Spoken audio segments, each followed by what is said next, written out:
Welcome to the 10th session of the seminar series on autonomous mobility and the future of transportation, or Ciclo de Charlas, Movilidad Autónoma y el Futuro del Transporte in Spanish. My name is Richard Mix. I'm a consultant at the Inter-American Development Bank in Chile, and today I will be the moderator of this session. To start, let me briefly mention the instructions for this session. First, please keep the microphones and cameras turned off during the session. Second, there is a round of questions and answers at the end of the session, so please send us your questions through the Q&A tab at the bottom of your screen. And please include your name and institution in your question. Regarding the program, for today we have the following. First, we have the welcoming remarks by Marcela Munizaga. Second, we have our keynote talk by David Keith.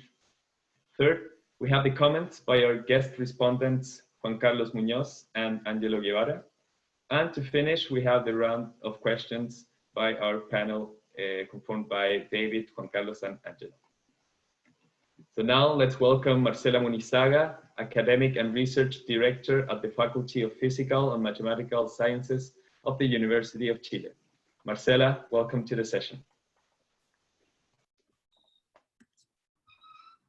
Thank you very much, Richard. And of course, good morning to everybody. On behalf of the Faculty of Physical and Mathematical Science at Universidad de Chile, I want to give you the most warm welcome to this event. As Richard said, this is the 10th in a series of seminars we have had this crazy year talking about autonomous mobility and the future of transport, that we have co-organized with the Inter-American Development Bank and the Chilean Ministry of Transport and Telecommunications. It has been a great experience so far. It is really interesting to see how people from all over the world are addressing some of the challenges that the future mobility presents to us, and to have the chance to discuss with them. Today, we will listen and discuss about drivers' preferences in future scenarios. I am looking forward to it, so I won't take more time. I will like to hear what David will tell us today. Thank you, Marcela, for the words. So now let me introduce you to Dr. David R. Keith, our keynote speaker of today's session. So, David Keith is the Mitsui Career Development Professor and Assistant Professor of the System Dynamics at MIT Sloan School of Management. Drawing on his experience working in the automotive industry, David studies consumer behavior, firm strategy, and the formation of markets for emerging automotive technologies. His research examines issues including spatial patterns of technology adoption, supply constraints in production, platform competition, and the impact of new technologies on energy consumption and the environment. David, welcome to the session. Thank you so much, Richard. It's great to be here. I only wish I could be there in person with you, but we'll have to look forward to that for another day. And I'd like to thank my friend and colleague, Lee Ullman, who runs the MIT Sloan Latin American office in Santiago, for helping make this happen as well. So today I'm privileged to share with you the results of two studies that I've done recently using surveys of American drivers and commuters to understand how they're thinking about the emergence of new automotive technologies and how the potential of new technologies might be realized in practice. As a quick anecdote, when I came to MIT as a student in 2008, so 12 years ago, and at that time, the most innovative technology available and what I studied in my PhD was consumer adoption of hybrid vehicles like the Toyota Prius. So everything that's happened, everything we think about today whether it's electric vehicles, self-driving vehicles, micro-mobility, you know, all of these amazing technologies have really emerged in an incredibly rapid period of time.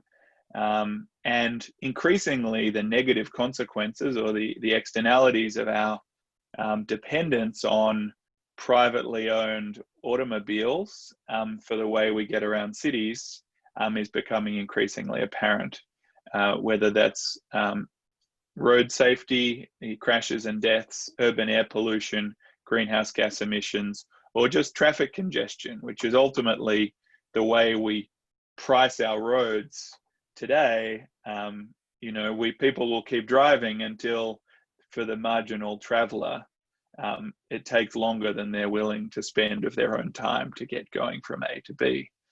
So I'm going to share two. So I think one thing that's very interesting is that of these technologies that we see in front of us, sometimes referred with an acronym CASE, or connected, automated, shared, and electric, or some version of those letters. There's many studies, and it's easy to look forward and say that there's enormous potential. And in a very normative sense, to say if we all just shared vehicles and pooled vehicles so that we had 3 or 4 passengers per vehicle, and they're all electric and self-driving, we wouldn't have any crashes and we'd have no emissions, and the system would just suddenly transform. You know, that's a very prescriptive view of the world.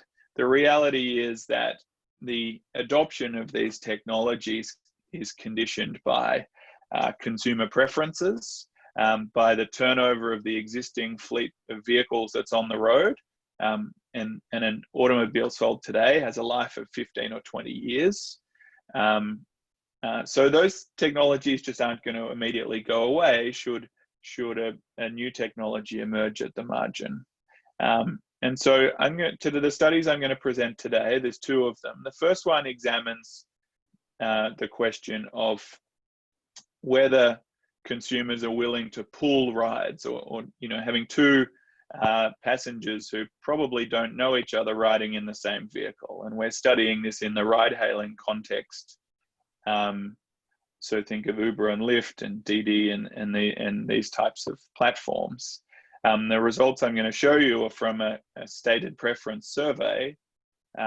We're actually doing a study right now with Didi in Mexico, collecting empirical data from them that explores what happened to consumers' choices between a private ride and a pooled ride, or what they call a comparte service, when it's introduced in new cities. So that's very interesting.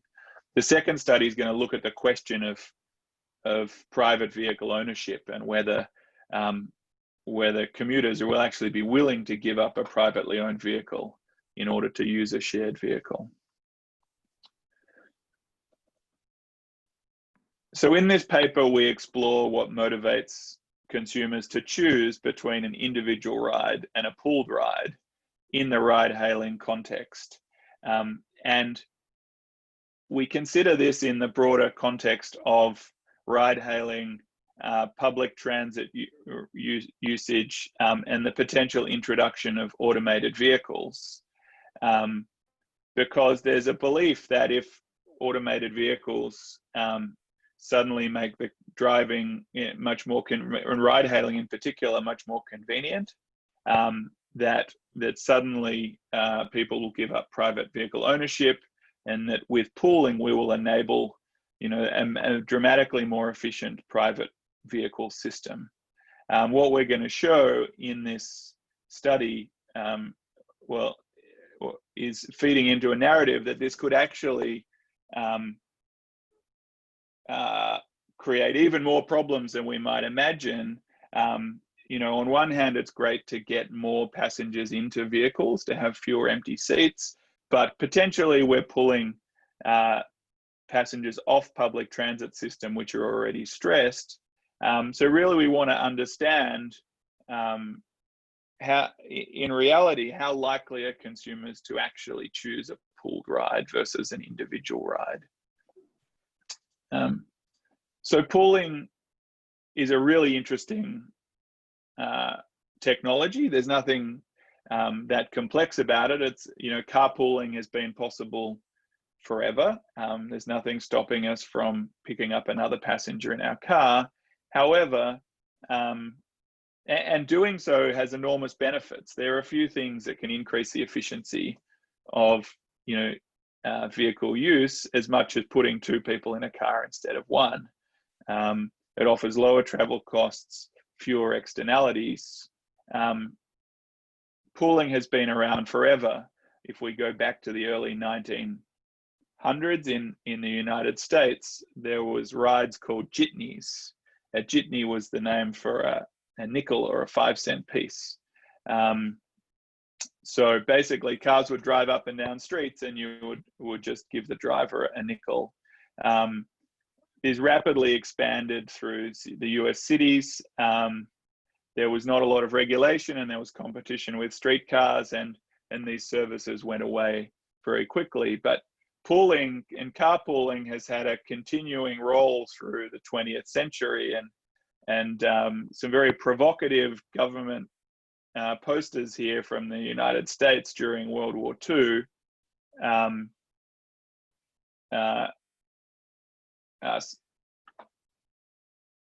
examining the public motivation for conserving resources like gasoline and rubber at times when resources were scarce and when were being encouraged to be put towards the war effort. And again, we saw pooling re-emerge during the 1970s during the Iranian oil crisis. People were encouraged to pool rides to save gas when shortages were available. So we see messages like two can ride cheaper than one here. So pooling's always been possible, but at the same time, it's always been a relatively poor customer experience in that there are high transaction costs in matching the driver and the passenger because it required either a phone call or a notice board or a physical pickup location or that kind of thing. And so really the emergence of ride hailing in the last 5 to 10 years has created a renewed opportunity to embrace pooling because ride hailing platforms can dramatically reduce the cost of matching riders taking similar trips. So here in the United States, where Uber is dominant, we in most cities have a choice between Uber X, which is the standard ride, or Uber Pool, which is a shared ride. Pooled rides are cheaper. There is some inconvenience because I might have to go out of my way to accommodate that other passenger, either picking them up along the way or dropping them off on their location. But Uber quotes that more than 20% of rides and have been pooled globally, and indeed we've heard higher numbers than that over time as well. Recognizing that not every ride that gets requested as an Uber pool ride actually gets matched, leading to a ride with two passengers in the car. All of this is particularly interesting because many people are looking ahead to say that once automated vehicles or self-driving vehicles come to the market, the cost of driving will fall, that ride hailing will be a very attractive mode, and that we could see increasing adoption from the 1 or 2% market share that ride hail rides have today as a percentage of total vehicle miles traveled, that could get a lot larger. So with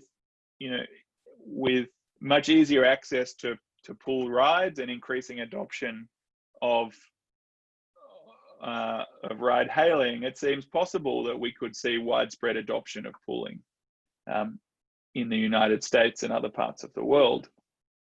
We want to test this idea to really understand what motivates consumers to choose between a pooled ride and a shared ride. And so what we did is an online discrete choice experiment that asked consumers to choose between, to make exactly the choice that we would see on our phone when we open the app of whichever ride-hailing service we use. So I'm showing here on the screen both the Uber interface and the Lyft interface. So basically, we offered respondents this question multiple times, which is, would you choose a pooled ride or a private ride, depending, and then varying systematically the price of those rides, the pickup time, the uncertainty in the window of delivery. So as I said, one of the features of pooling is that we don't know the exact delivery time, because I have to accommodate potentially another passenger, and that passenger might not even be known when I'm ordering the trip who that other passenger is going to be. So basically, we can by varying these key attributes that the consumers base their choice on, we can estimate to what extent they factor into the utility function of those consumers. So we surveyed 1,000 people, representative sample of the US population, and we asked them a whole bunch of questions. Here's a brief summary of who they are. So of our 1,000 people who responded, they were broadly representative of the number of people who use ride hailing in the United States, which is about 30% of the population. So of our respondents, we had 320 who'd used individual rides, most commonly once a week, but often more frequently. And people have a relatively high degree of satisfaction with individual rides. Then we had, of our population of 120, about a third of them had never used a pooled ride. We hear that not uncommonly, particularly with older and more affluent respondents, that they don't want to choose a pooled ride at all. And people who use pooling still express relatively high degrees of satisfaction, although somewhat lower than for individual rides. But it is interesting to think about the selection effect there, which is that the people who are choosing pooled rides might tend towards thinking that pooling has a more pro-social benefit, and that they're likely to be people who find the experience satisfying. So here's the big scary regression table, and for those of you who are into it, you can look at some different models here, but I'll talk you through what this says step by step. So we've tested 4 different models here, and what we can see is how the relative utility of each of these different attributes. And the core attributes we care about are the inherent penalty for a pooled ride, which we call ride a pool, and then the relative importance of the pickup time, the price, the travel time, and then a bunch of variants from that. Now, you can see very clearly most of these coefficients are negative.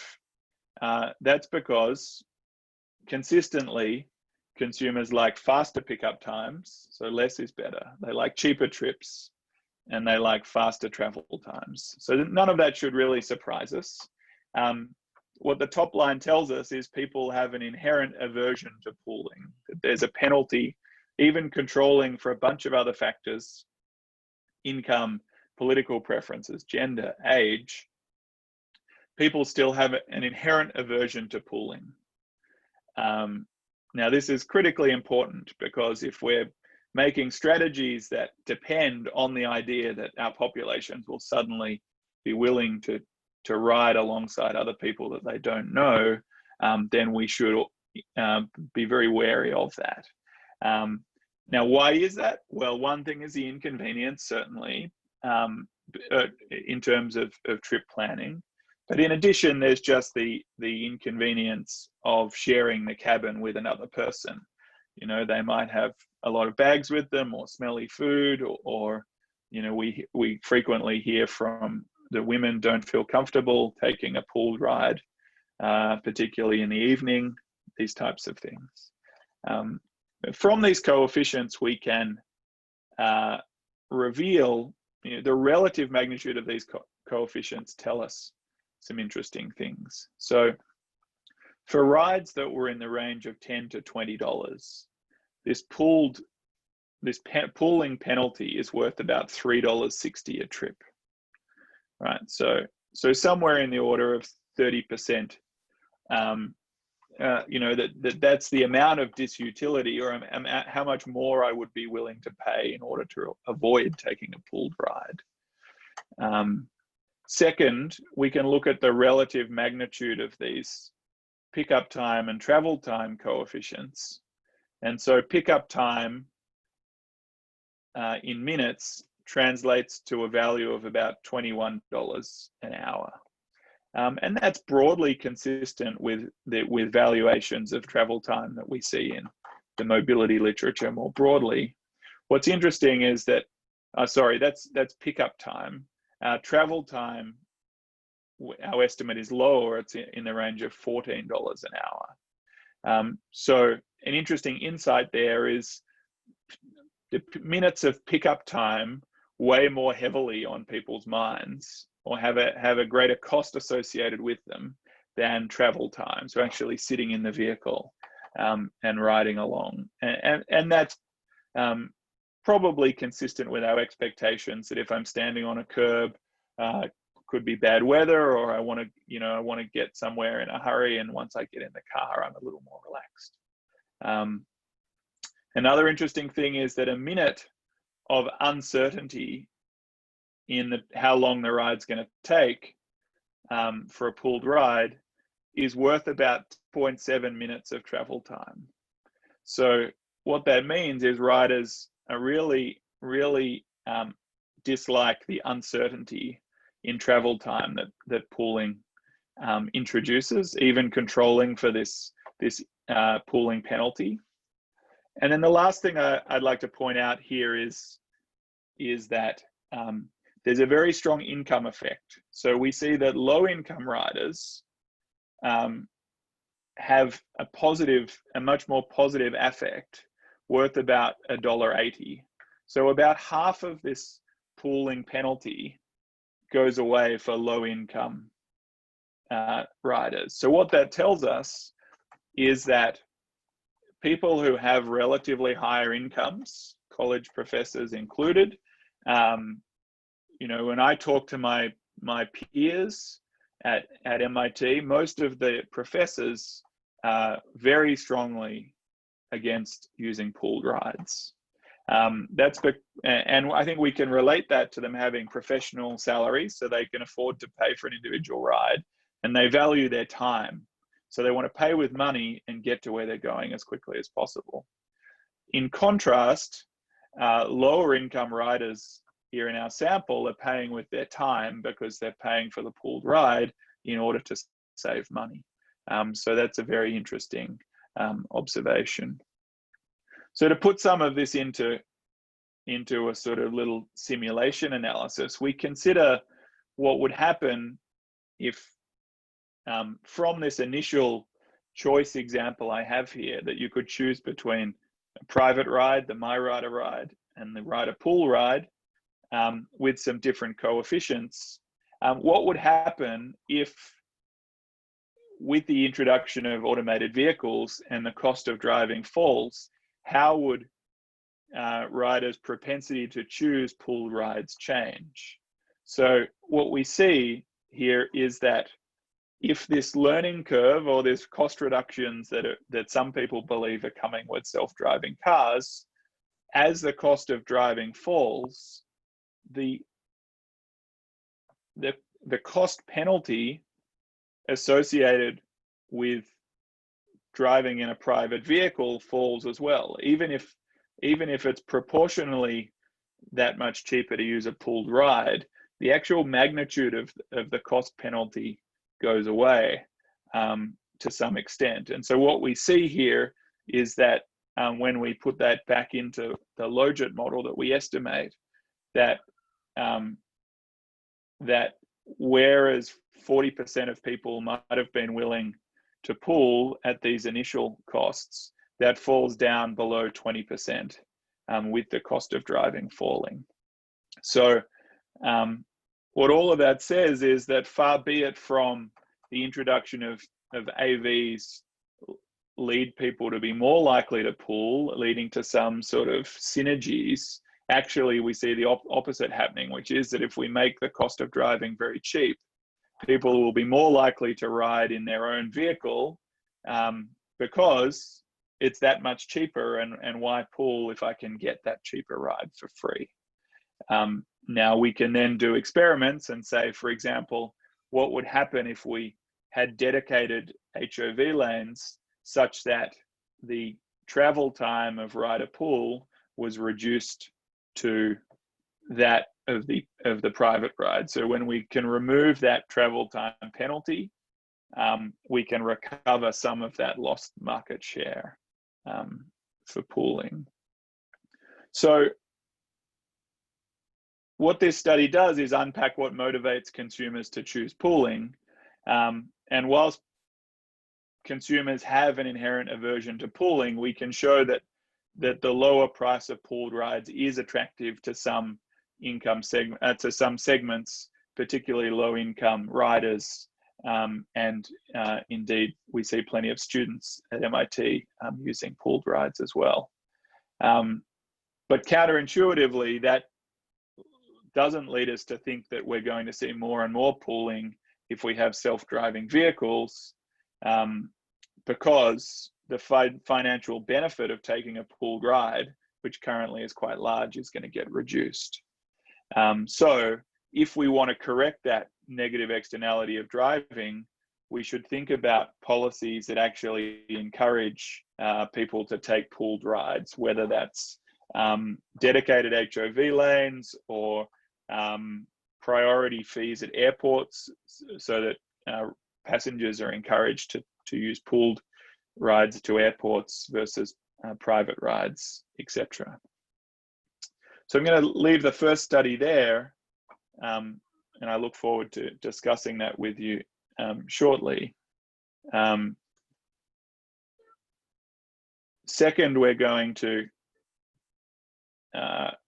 think about a question that's sort of implicit in all of this, which is that in order for me to move away from a model, like my wife and I own 2 cars today, like many American households, and I'm sure many Chilean households as well. And in order for me to wholeheartedly adopt mobility as a service, it would require me to give up private car ownership.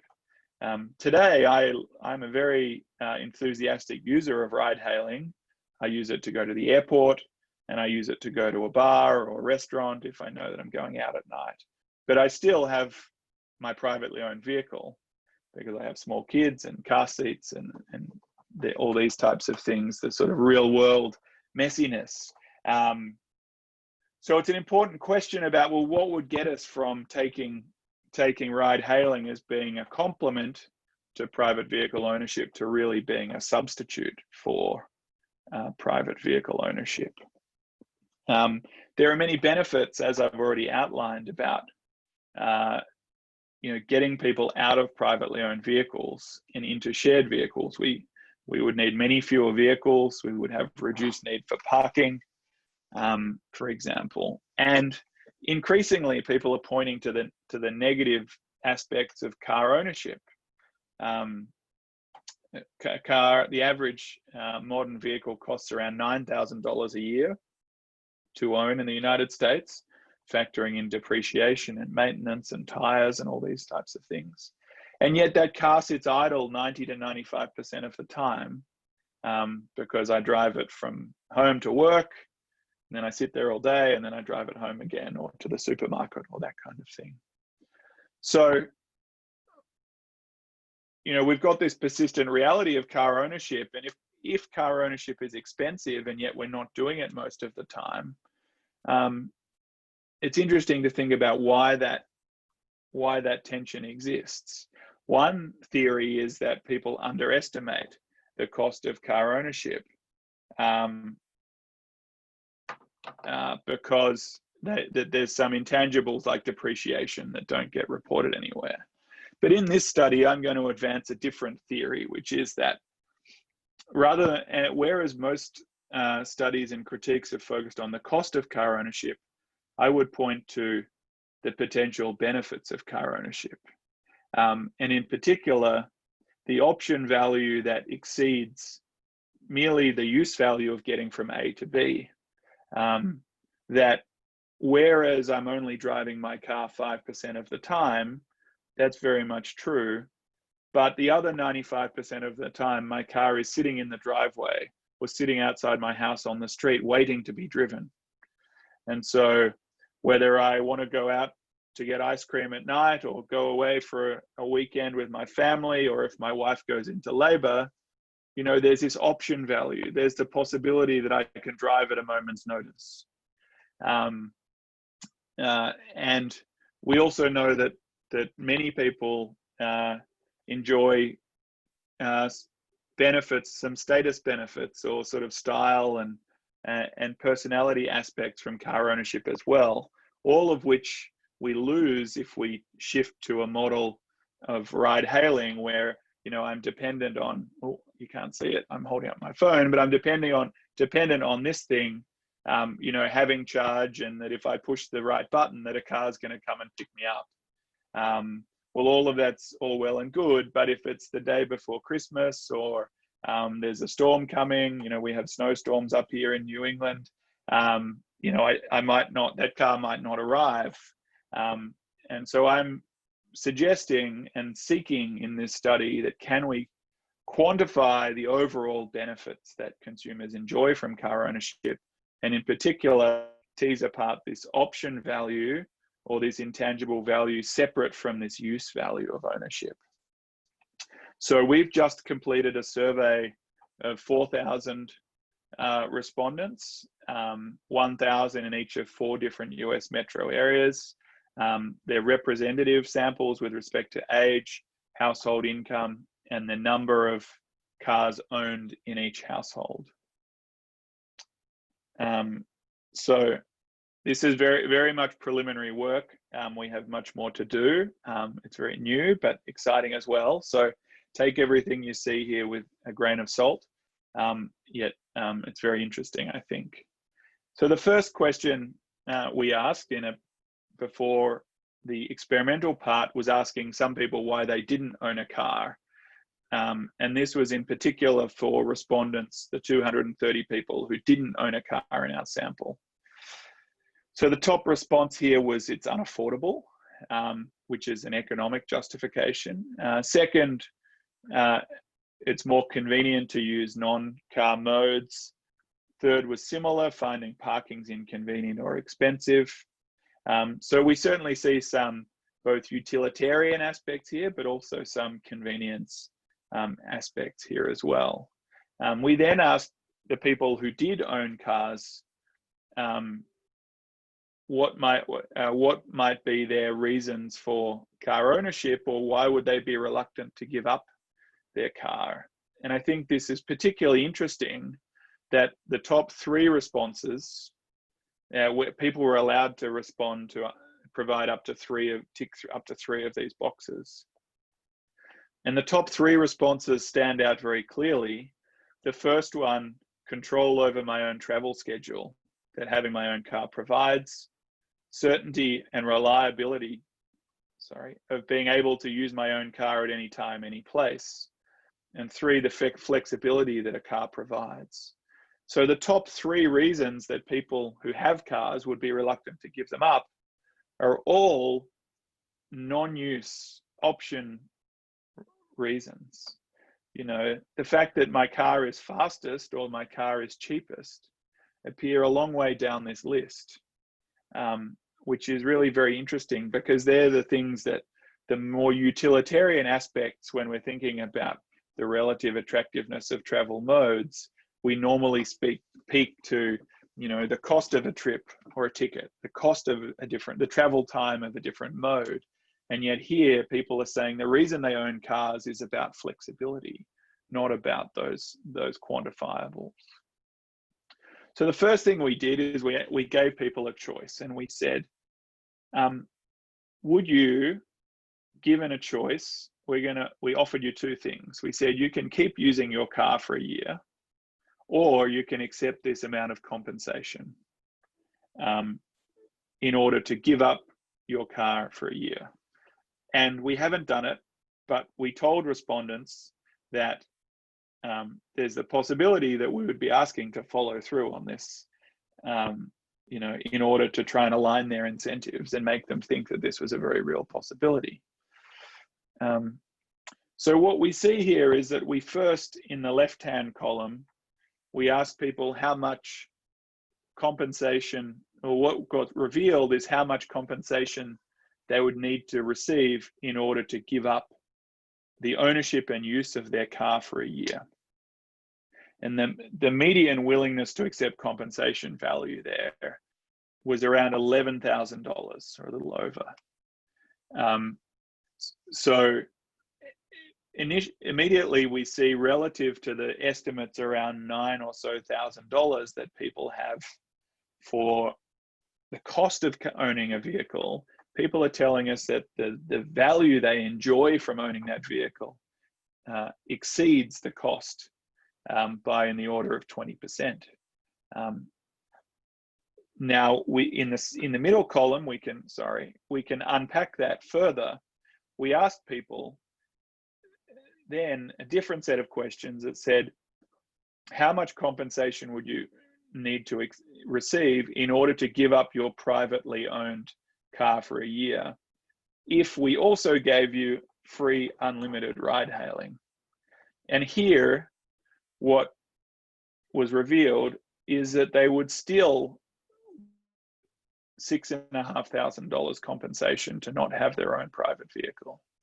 So the value of the use of that car from getting from A to B is only $4,500. The majority of the value they enjoy is actually the non-use value by these numbers than the use value, which is very interesting. And for most people, the median willingness to accept compensation to not have access to ride hailing for a year is very small, $120. Now, we haven't unpacked yet why that is, about whether they would use transit or taxis or a private vehicle. But it's interesting that ride hailing is not directly substitutable in people's minds in terms of the amount of value that it's contributing to their mobility choice portfolio currently. We then unpacked this by city. Now, all of these questions, we did this after the pandemic had started. So there's obviously some, and yet we asked people to respond thinking about their travel behaviors prior to the pandemic beginning. So there is some hypothetical questions that come into play there. What we see is that we can unpack these results by city. And the variance here is not particularly surprising, although I might have expected that people in Dallas, in Texas, who are particularly car dependent, might have had a higher valuation, but that's not what we see. So we're doing some more investigation in that currently. We chose these cities in a semi-deliberate manner, which was we were trying to get variation around the United States. So, you know, Washington's in the Northeast, Seattle's on the West Coast, Chicago is in the middle, we call it the Midwest, but in the middle, and Dallas is in Texas. So we tried to capture some cities that have more car dependence or better public transit in that regard. So Washington and Seattle have a more coastal, probably a bit more left-leaning than these other cities. So there's a few things that we can unpack there. Possibly more interesting is to look at the effect of how these estimates vary for people who own different numbers of vehicles. So we looked at one-car households, two-car households, and households that had 3 or more cars. Now, my prior going into this with my research team was that one car households would place the highest valuation on their vehicle, because taking that away from them would leave them without any car at all. And so it seems like there's a much bigger jump to go from one car to no cars versus 3 cars to 2 cars or 2 cars to 1 car. In fact, that's not what we see when we look in aggregate. We see actually the highest willingness to accept compensation coming from the 3-car households. Now, there's a couple of things. So that's interesting and surprising. We do want to control. We are going to unpack this further. Firstly, we think that those 3-car households are likely to have much higher incomes in general. So we want to control for income, because what we might be picking up there is that people who earn more money just think in higher numbers of dollars. And the other thing that we're interested, so that's one thing, and another is sort of car dependence more generally, that 1-car households might be living in inner cities more frequently and have better access to public transit and alternatives, whereas larger, more car dependent households are quite possibly sort of out in the suburbs with a lesser access to alternatives. So there's some things for us to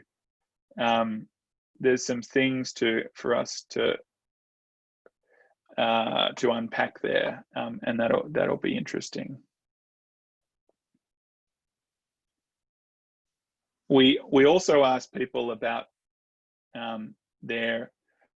these same questions, but only in the last month, and specifically about the valuation they place on owning a private vehicle during the pandemic. So here we see numbers that are much higher, a monthly valuation of $3,400, which translates to $40,000 a year. Now, I'm not sure exactly what your lived experience has been in Chile, but certainly in the United States, people have been very reluctant to use public transit. The flexibility of having your own private vehicle to get out of the city to recreate in outdoor areas and to be able to get to a supermarket or a pharmacy or these things has been very highly prized. So that's not surprising. And again, not surprisingly, we see the vast majority of that is this option value as opposed to the use value. So most of that value that people are enjoying is really knowing that car's available to them if and when they need it. And finally, to wrap up this study, we also did a similar but different type of ranking system, which we gave people 3 choices, and you'll see what these different choices are in a minute, but we asked them to pick the best and the worst choices that they saw from a bundle of 3 alternatives. So here is all the things that we asked them multiple different random sets of these 3 of these things that you see in the screen. So, which of the, and if you ask people which of these are the most attractive and the least attractive to them, you can put them in order of attractiveness. Now there's in this method, there are some questions that are always used to give people reference points. So asking them how much would they like to earn $10,000 less? Most people certainly wouldn't like that. But we can use that to understand the sort of monetary value of these different things. And a frequently used sort of somewhat humorous question as a sort of deliberately very negative thing is where people would put having no toilets in their own home, for example. So just a few of the things we see here. Having no access to a personal car, we're seeing that valued at over $15,000 a year using this method. Access to most of these other modern mobility services, whether it's ride hailing or carpooling or even airline travel, all of these things appear very much lower in the list. So it's interesting. Now they're all under $100 a year. Many of us enjoy airline travel, so we've got to take all that with a grain of salt. But during the pandemic, we saw that personal car valuation for a month right up there as well. So this we have a bunch of things that we're going to continue working on with this study. We have many more things we want to test with some more advanced tools and adding in a bunch of socio-demographic controls. But certainly the narrative that's emerging is that yes, cars are expensive to own privately, but what we see in our sample is that the value people derive from owning those vehicles is even greater in many cases than the cost of that ownership. So that should give us pause whenever people start talking about getting people out of privately owned cars and into some ride hailing or on-demand service that doesn't provide them that same option value or quality of service as what they enjoy from their privately owned vehicle. So I'm going to stop there, and I'm going to look forward to hearing from my respondent friends, and then we'll certainly enjoy having an open conversation subsequently. Thank you very much, David, for your presentation. Now, following the program, let me introduce you to our first respondent, Juan Carlos Muñoz. Juan Carlos Muñoz is the Director of the Center of Sustainable Urban Development, CEDEUS, and of the Sustainability Department of the Pontificia Universidad Católica de Chile, institution where he's also a titular professor. He holds a PhD from the University of California at Berkeley, and his main research areas include public transportation, transportation networks, traffic, and logistics. Juan Carlos, welcome to the session. Thank you very much.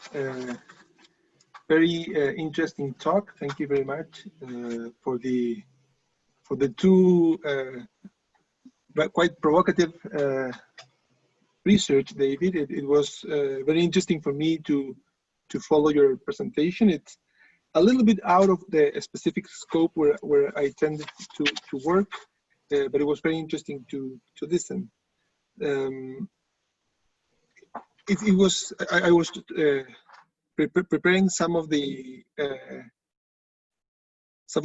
my questions. The first one is to comment that in Latin America, the two of the phenomena that you are describing, for one, the carpooling and this very important use of a car that are asking people how much they would be paid for not using the car.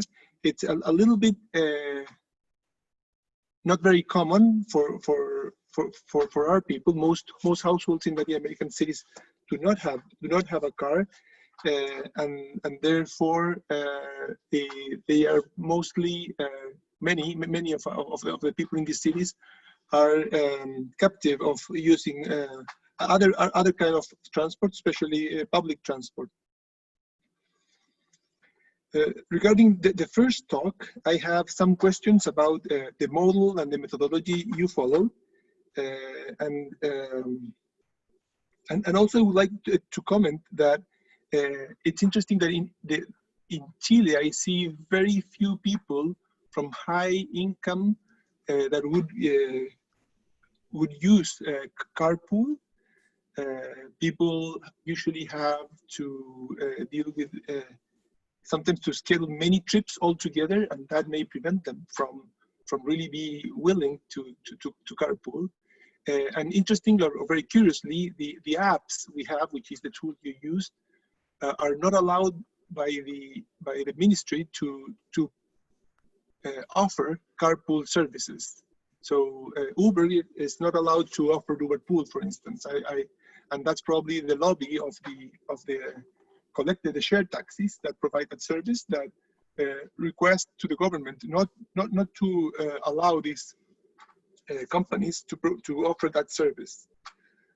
Still, if we think of regular carpool without an app, we tend to see it more in low-income people. Low-income people that where very few have a car, those that have it may be willing to share the trip with many others, so that the the cost of the trip gets lower.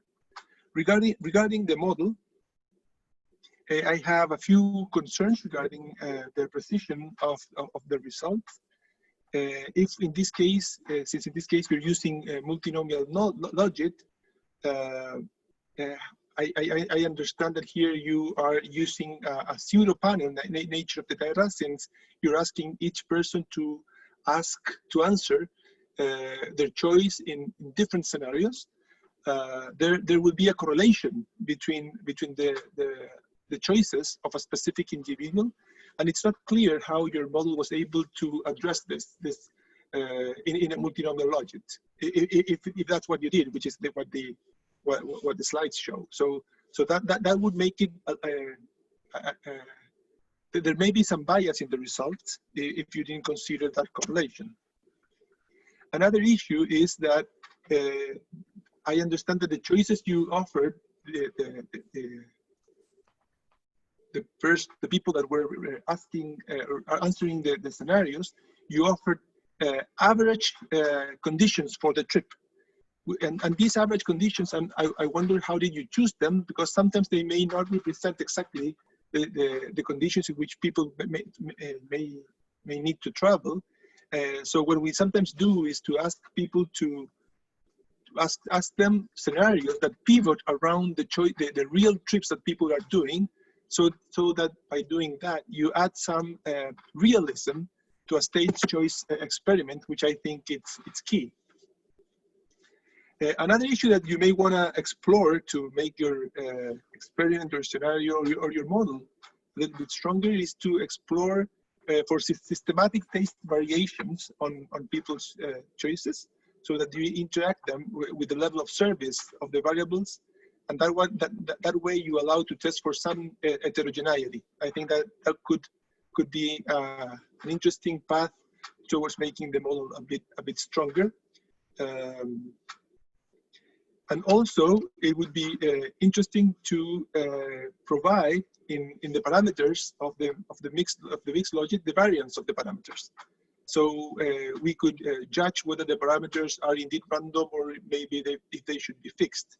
Maybe the parameters may be random across people. So so that you can then test that if the sign of the parameters are really the same one for everyone, or if because the variance may be so high, you may get a different result. I think that's something.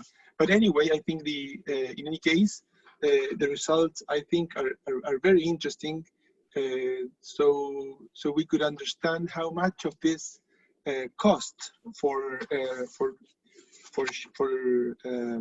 sharing a trip is perceived by the users. Another thing that I didn't understand was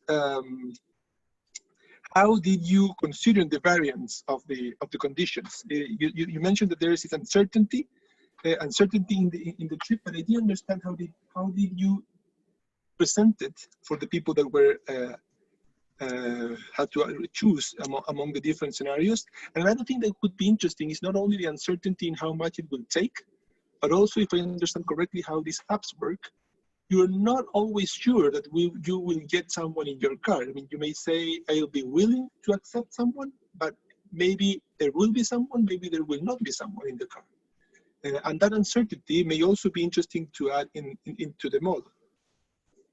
Regarding the pickup time and the travel time, where you mentioned that the pickup time was larger, and this is similar a little bit to what we see in public transport, where waiting time is usually valued more by travelers than the time they are in the vehicle. So that would be consistent, but I wonder how this would be different depending if I have to wait in the streets, as you mentioned, or if I have to wait at home. I mean, if I have to wait at home, probably the waiting time would be, or the pickup time may be even lower than the travel time. So the conditions under which I'm waiting to be picked up, that would should definitely affect the size of this parameter. Of course, there's the issue of getting on time to where I want to go, but waiting at home is probably, or in the office, under a shelter, or might be different. Finally, regarding the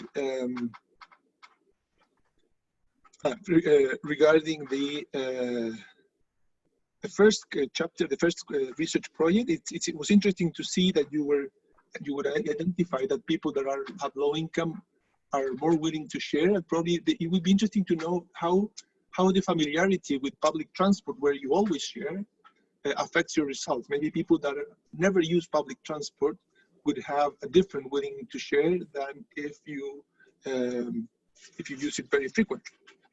Regarding the second model, the second project or research project that you went, I thought it was also very interesting. I was wondering, and I didn't understand exactly how did you compute these. I mean, I understood the WTAC, the willingness to accept a compensation.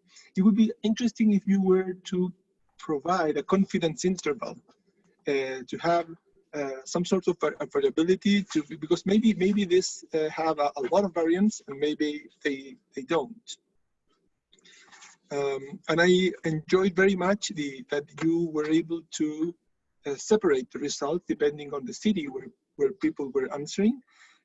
And I think that definitely the issue of the urban context where people live should affect the results. So I think you should go ahead with your idea of presenting how accessible is public transport to the household of these people.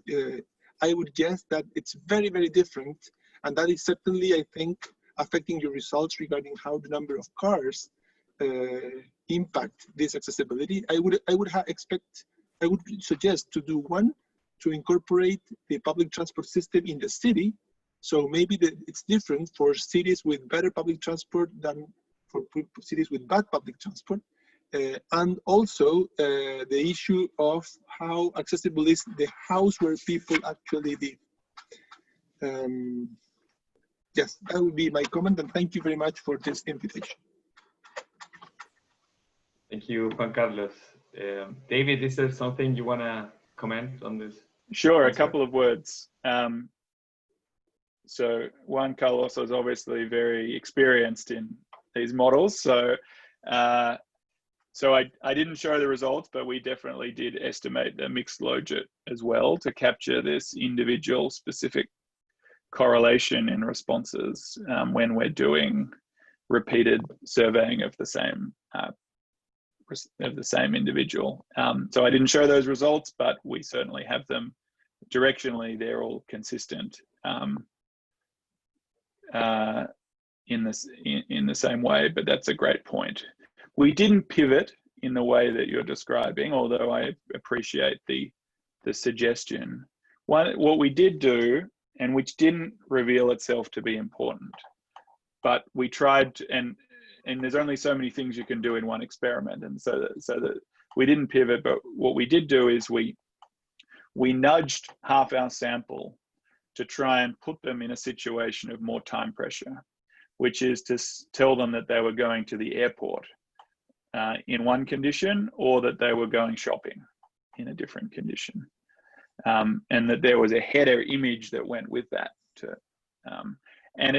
We were expecting that under time pressure, people would be more likely to choose the private ride versus pooled, but we didn't see a statistically significant effect in that regard. So that, I think they were the key methodological concerns there, but very much appreciate the feedback. Thank you, Dave. So now, continuing with the program, let me introduce you to our second respondent, Dr. Angelo Guevara. Angelo Guevara is an associate professor in the Department of Civil Engineering at the University of Chile. He holds a PhD from the Massachusetts Institute of Technology, and his main research areas include transportation demand, discrete choice modeling, and travel behavior. He is the vice president of the Chilean Society of Transportation Engineering, Xochitran, and researcher at the Institute of Complex Engineering Systems. Angelo, welcome to the session. Yeah, thank you, Richard, and thank you, David, for the presentation. It was a pleasure to read it. It's a very interesting topic. So I will share my comments in the. I have to say that I don't have too much experience on the commenting the papers of others after that. So yeah, I did my best on that. So took some notes here. I don't have a presentation, but I took some notes. So I mean, first of all, it's as I said, it's a thing that is very relevant to understand, to know how the market is going to change with this ride-hailing opportunities. But as in a similar line to what Juan Carlos mentioned, I can write some doubts of, I mean, on the model for the first model. So it first one thing that also Juan Carlos mentioned, the thing of that the attributes of the experiment were fully exogenous, which is good because they are exogenous, so you avoid endogeneity. But on the other hand, they're not very, could not be very realistic. So I mean, this writes kind of some warning on the on the interpretation of the results for policy, because if the attributes are very different from what you do every day or on a specific case, then your response to that could be affected by some large hypothetical bias. So that's one issue. The other issue, that when I look at the sample, maybe I hope I didn't misinterpret the numbers that you presented, that 64% of the sample have never used ride-hailing before of any type, and also from those that did use ride-hailing before, 35% have never used the pulled version. So that, I mean, that is the reality. But if we want to use these results for policy, maybe there is an issue, because people will not know what really this implies. So yeah, so we have maybe it would be interesting to estimate different models for the different groups of people. Those that have experience, I mean, that's kind of maybe similar way to what Juan Carlos also mentioned, but here estimate the models of people that have experience in ride-hailing and have experience like both type of ride-hailing, to see if the results change. I mean, there's also there a problem of self-selection, of course, but it is not impossible to maybe to correct for that. And I was also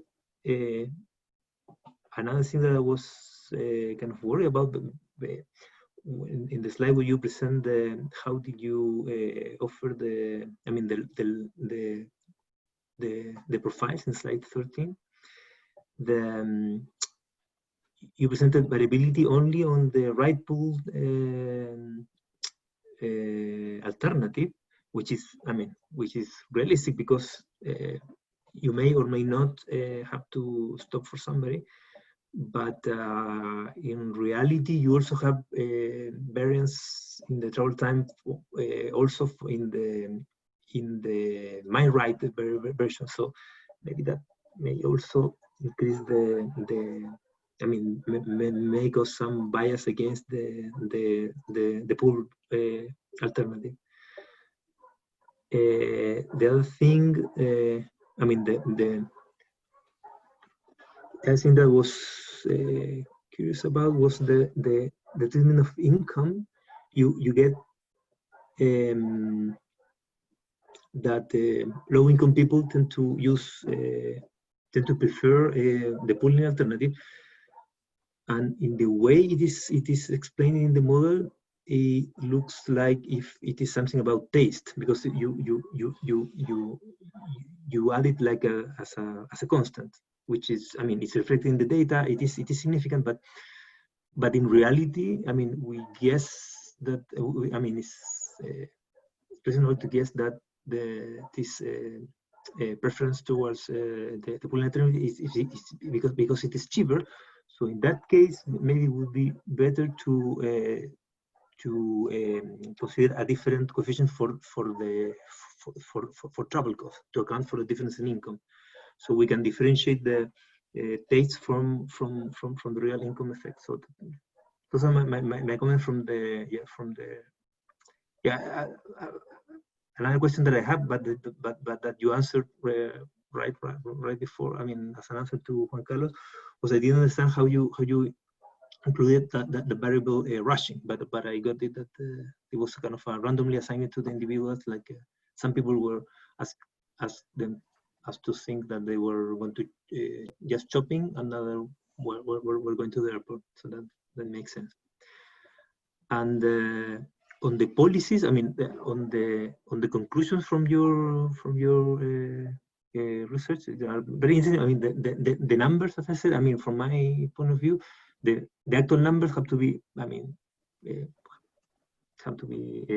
seen like carefully. I mean, because of the potentially political bias, is a stated preference. So, but the policy conclusions are the main things here. And what you said that it will be critical, for example, to provide cheaper pulled rides. And you said, like, for example, with the price per vehicle or road pricing, things like that. And also you can maybe, as a policy, you can maybe just force the ride-hailing companies to consider. I mean, if we as a city, as a government, I mean, you know that it is socially efficient to have more pulled rides, then we may force the ride-hailing company to just charge like an extra fare to the ride-alone trips, things like that. And the models that you show here may help in determining what the potential prices that could be used for that. And on the second word is very interesting, and on the when I see, yeah, it's, if you think about the having a car, yeah, in principle, yeah, it looks very irrational. I mean, so it's very expensive, and you use it just a few times. But what you show here is that the option value is very large, and your results suggest that this value is maybe referred to the or completely referred to the availability of the car, like at any moment. But it would be interesting, like in a different research, maybe with a similar tool, try to differentiate that from I mean, from status or things like that, and also you have a value. I mean, the car is also valuable as an investment. I mean, you have the car there, and if you are running, if you have financial problems, you can sell the car. There's also a value of that. It is not only the value of using the car, I mean, anytime. Potentially could be possible to measure that difference. So if you offer the people like maybe some type of ride-hailing opportunities that are somehow guaranteed. So you mentioned the problem like in Christmas, or when there is a blizzard or something like that, that you may not get your ride-hailing company, but for example, if you have a prime ride-hailing with you guarantee that you will get a car when you ask it, or you will get like $1,000 compensation, something like that. So you may be able to measure this option value like that, and differentiate it from the how do you call it, the asset value? I don't know, the value of the investment that I have. yeah, but those are my comments. So thank you very much. Very interesting topic, and yeah, very good. Thank you. Great, thank you. Thank you, Angelo. David, is there something you want to say on top of that? Responding to that and starting to think a little about questions I see coming in. The one thing that I didn't mention is that we did also ask people some qualitative questions about what their opinions were about pooling. So specifically, we know that there is this penalty, and but we're planning on doing some further analysis of that text to sort of reveal what the dominant explanations are, whether people refer to the personal safety aspects or more the inconvenient, the more logistical inconvenience of stopping and starting, or that kind of thing. And I guess probably if we were to have a sort of more forward-looking conversation, I think a very good question that Luis raised in the Q&A was, if we think towards the pandemic now and how people's changing preferences and concerns for travel and personal safety and health and these types of things, how that might play into the findings of that study around pooling. And certainly I know for myself, I haven't been in an Uber for the last 4 months, but I also haven't taken any trips on a plane. So that's normally one of the key reasons I take an Uber, is to get to the airport. So I think maybe we can even think about a sort of choice hierarchy there, which is, firstly, do I choose of any mode? You know, do I take transit? Do I take a private car? Do I take an Uber? But then there's also this question about whether I'd take a pooled or an individual ride. And certainly both the choice of taking an Uber, particularly given that it's someone else's private vehicle being provided, is one level of concern. And then there's a second level, which is that I'm also spending time in close confines with someone I don't know. So my expectation is, if we redid that first study today, that we would see a very much stronger effect again.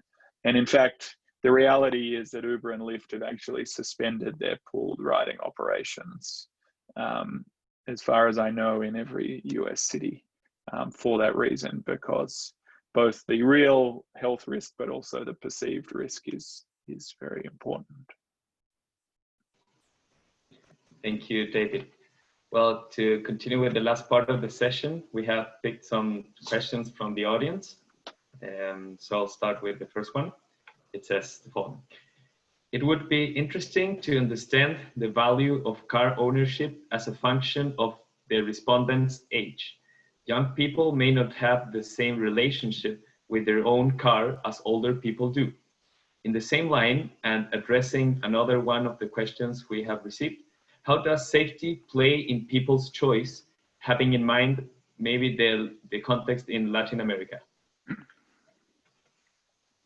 So the question of car ownership and age is a great one, fascinating one. So at least in the US, we frequently, or multiple times in the past 5 or 10 years, people have said there's this millennial effect, which is that young people, and there's been studies that said, would you rather have a smartphone that you can book a ride on, or would you rather own your own car?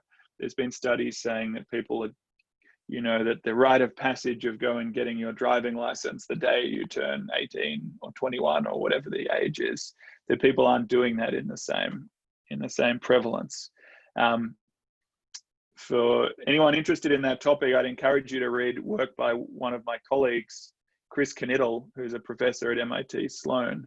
He did a study on this using data from the National Household Transport Survey in the US, looking at generations, so looking at multiple sets of that data set over the last 20 or 30 years. And he makes the distinction in that work of preferences and endowments. And so what he finds in that study is that millennials actually like cars just as much as every other generation that's gone before them. However, there's a clear effect that young people have not enjoyed the same prosperity in the past 5 to 10 years since the recession in 2008-9 as previous generations. And so what he does there is once you control for income and debt and employment and these things, that you see that millennials like cars just as much as anyone else does. So yes, there's definitely something interesting going on, but it's, at least in that study, it's not obvious that it's actually people changing their relationship with the car per se. Thank you, David. So I'll continue with the second question. If one of our respondents want to add something, please just make a comment on top of what I'm saying. So the second question says the following. Cities in Latin America are more densely populated and sprawled and have a higher percentage of transit users compared to US cities. For example, in the city of Buenos Aires, most places can be accessed by walking and transit. How do different city topologies impact in the study's results?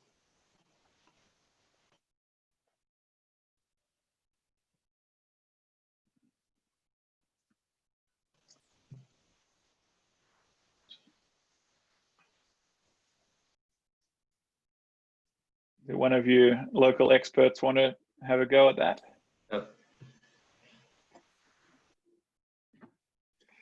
Let's think. In the first case, we have, as I mentioned before, and I agree with the person that asked the question, that we have a different configuration, not only in terms of density, which I think is very relevant for both research really, but also willingness to pay, affordability. I think both issues definitely affect the results. And I think we're in the second case, it seems to me that in the second experiment, in the second research that you made about the willingness to give away the car for a year or for a month. Yeah, it seems to me that given the more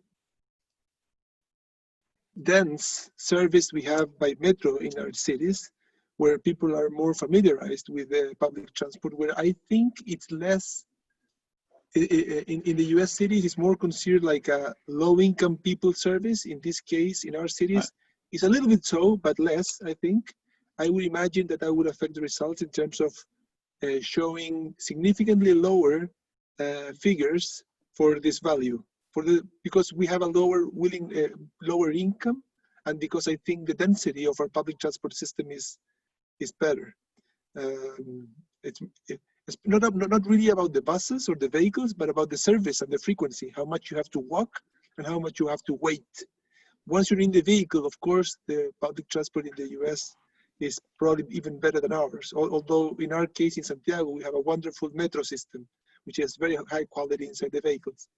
But more important than the quality of the vehicle, I think, is the density of the service in terms of walking and frequency. So I would expect, as I said, that the results would be significantly different for our cities. Yeah, also, I mean, if I can add something, yeah, I'm in the same line of Juan Carlos, yeah.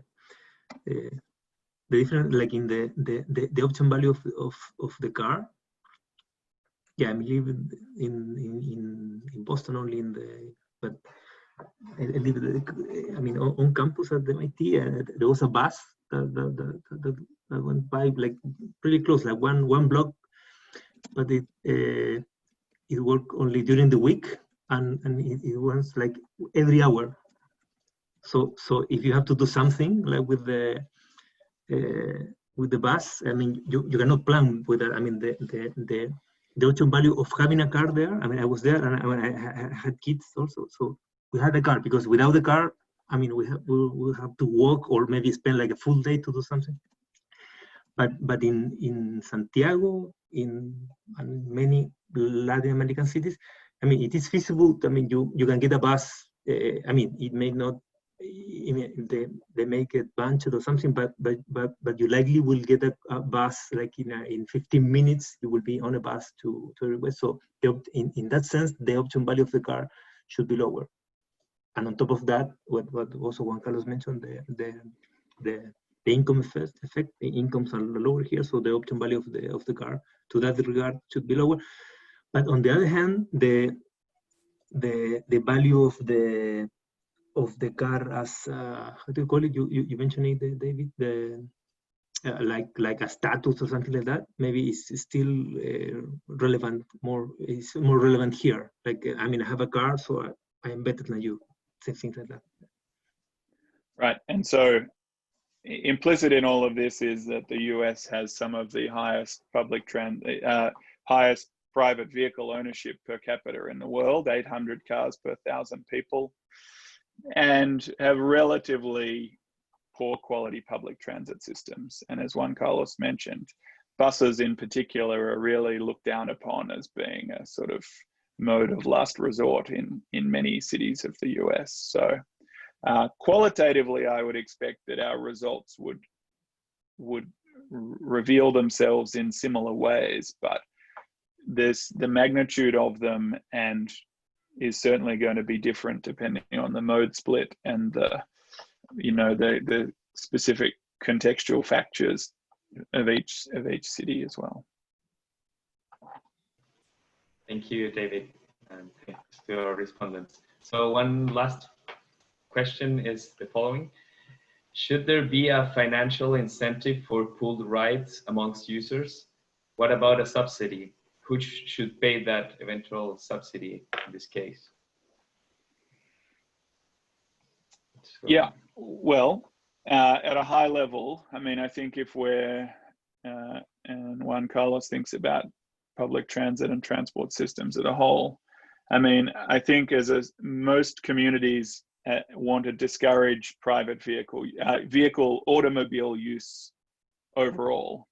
So I would, in general, argue for internalizing the true costs of driving, which would come with some,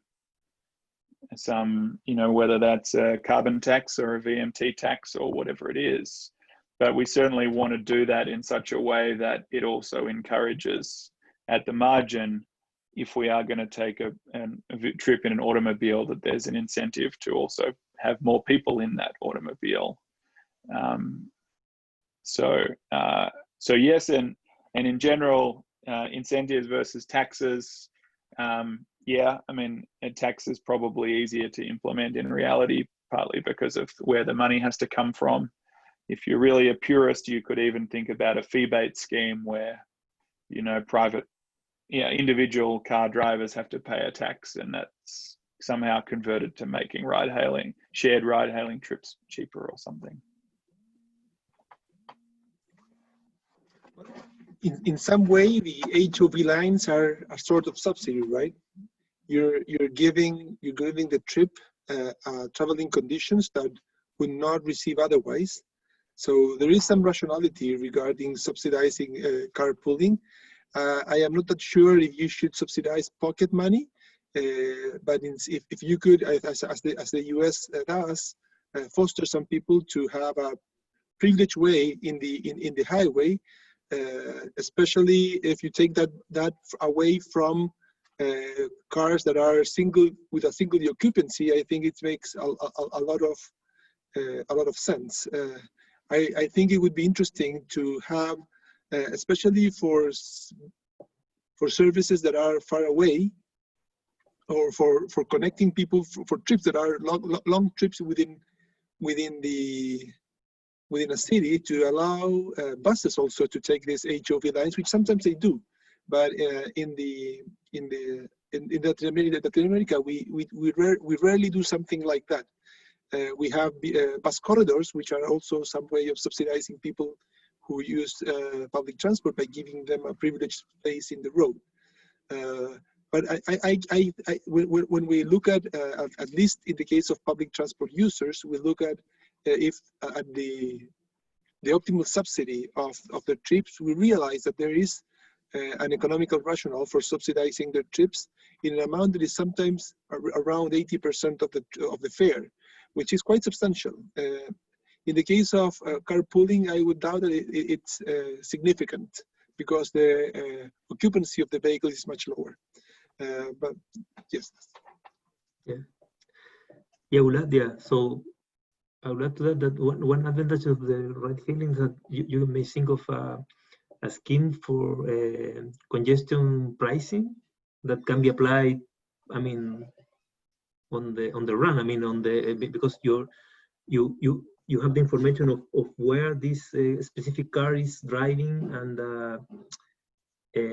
with how many people and the level of congestion and everything. So I think that what makes sense is to charge those drivers something close to the marginal social cost that they cause into to the society. And I agree with Juan Carlos that maybe there's not too much difference between the ride hailing alone and the pool ride hailing because of the number of people. I mean, it's not too different, but if it is different, then there's also that can be managed through the first system in the ride hailing, and you can force the difference between the pool and the non-pool version to be, I mean, was of some amount to guarantee that the number of people that you want to pool is the one you want. Yeah. Okay. Well, thank you all for this answers for the questions that the public just gave us. So with this last question, we close this 10th session of the seminar series on autonomous mobility and the future of transportation. Thanks, Marcela, David, Juan Carlos, and Angelo for taking part of this session and for sharing your thoughts with us. And thanks to the public for joining us on this virtual session. We invite you to the next session on August 13 with our guest Rahul Mangaram from UPenn, who will be talking about safe autonomous driving systems. And we will also be sharing the recording of this talk, which will be available on the IDB's Vimeo channel. So respect your distance, stay safe, and take care. Goodbye. Thank you. Goodbye.